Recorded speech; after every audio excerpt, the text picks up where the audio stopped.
qui devait être une nouvelle étape dans la procédure relative à la demande de levée de l'immunité parlementaire d'Ousmane Sonko.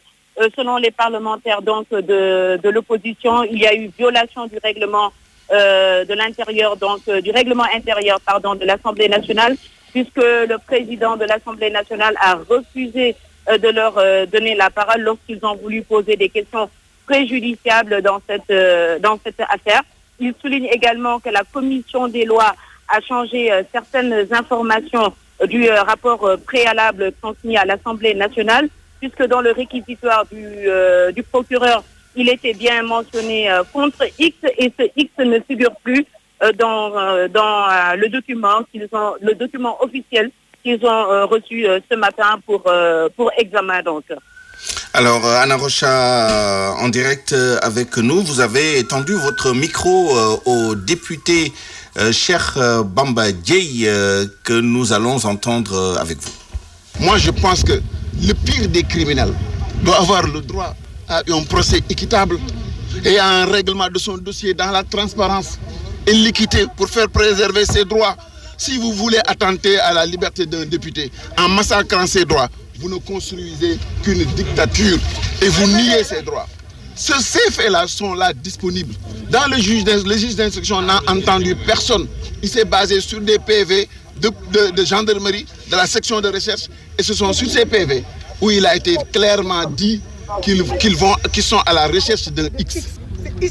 Et c'est ce X-là qui a voyagé secrètement pour devenir Ousmane Sonko à l'Assemblée nationale, ce que nous n'acceptons pas.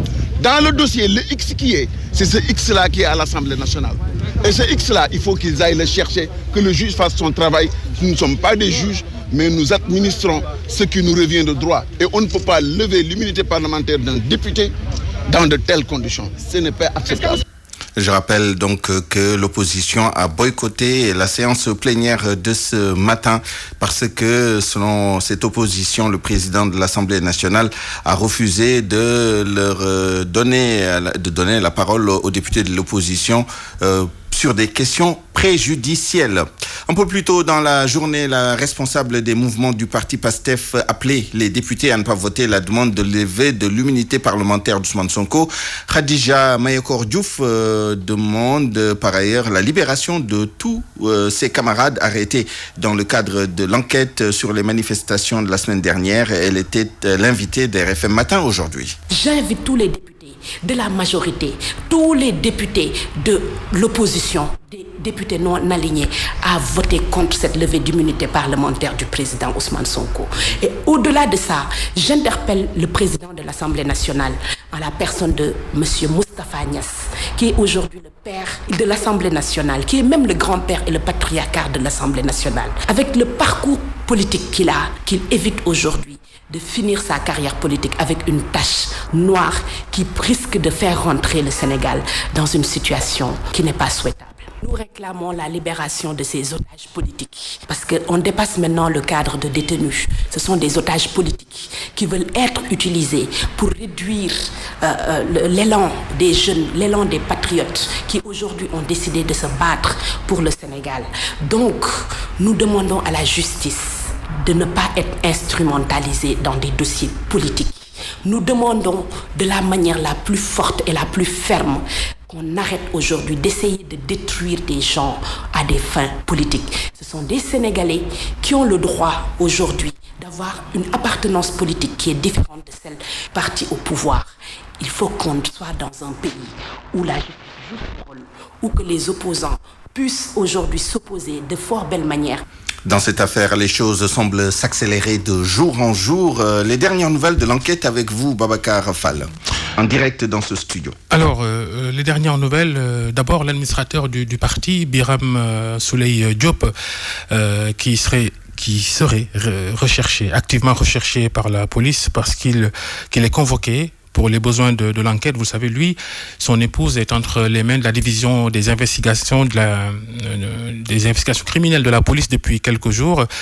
La preuve, depuis que sa femme est entre les mains des enquêteurs, Biram Souleye Diop ne s'est pas rendu là-bas à la police pour la voir.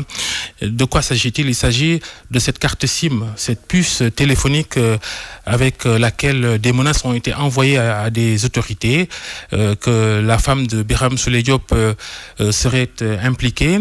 D'ailleurs, une carte SIM qui était allée acheter par une stagiaire qui était en stage dans l'entreprise dans laquelle travaille la femme de Biram Souleye Diop. Celle-là, d'ailleurs, aux dernières nouvelles, a été finalement relâchée parce que elle a remis la puce, même si elle l'a achetée, elle a remise cette puce devant témoin et les enquêteurs ont estimé qu'elle n'est pas impliquée.